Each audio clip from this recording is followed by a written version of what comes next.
I love the way you read that about pedants without pointing to yourself. 4 minutes. I know, it was all contained in the irony. It's 4 minutes to 9 now. One day Brexit was delayed, and the very next MPs were told they could take a holiday.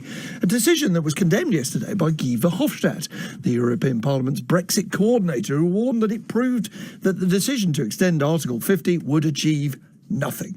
So did they deserve 11 days of holiday? Will it help them gain perspective, find a compromise?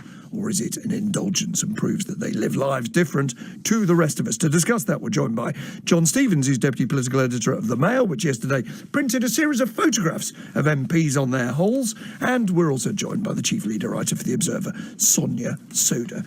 John, I mean, it's an easy trick for an intern at The Mail to go through the online accounts, the Instagram accounts of any politicians, but are they really not entitled to go to the Lake District or Devon on holiday? They're not exactly in Dubai in 7-star luxury, aren't they?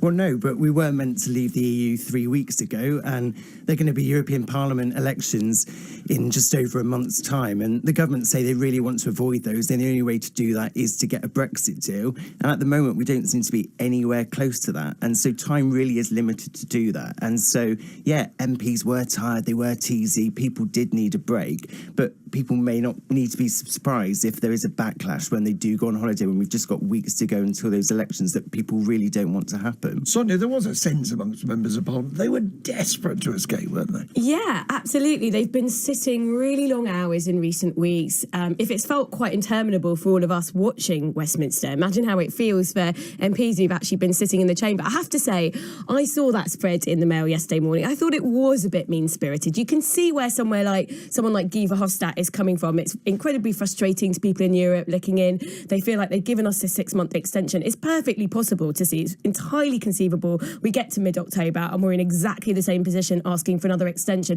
But I'm not sure forcing MPs to sit over the Easter break when they've got families, they've got kids who are from school, is actually going to achieve very much in changing anything. I think better to have a bit of time away, bit of time to reflect. We need something fundamental to shift here. Parliament is gridlocked.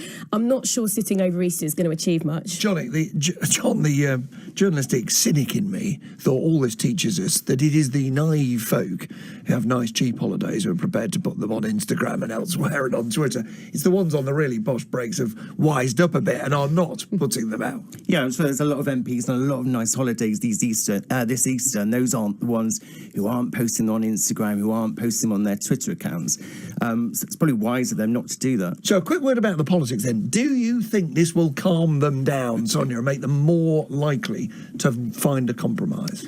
I think it makes it more likely. I still don't think compromise is hugely likely at this point. I think it's going to take getting closer to that cliff edge in 6 months' time again for MPs really to find a way through, which is quite depressing, I have to say. John? I think when we come back after the break, things will just go back to as they were, and MPs may be a little bit less tired, but I think they'll be equally teasy with each other, and I don't think it will resolve that much. And tips on photographs not to be taken, Sonia.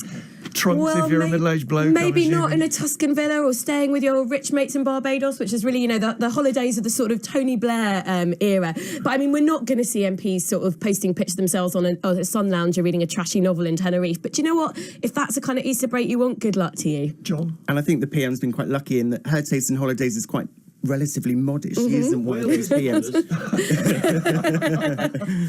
A walking holiday. Exactly. It's modest in cost grounds, John. If not in other ways. Sonia Sodha, John Stevens, thanks very much. Our editors were Nina Mannering and Dan McAdam. From all of us to all of you, good morning.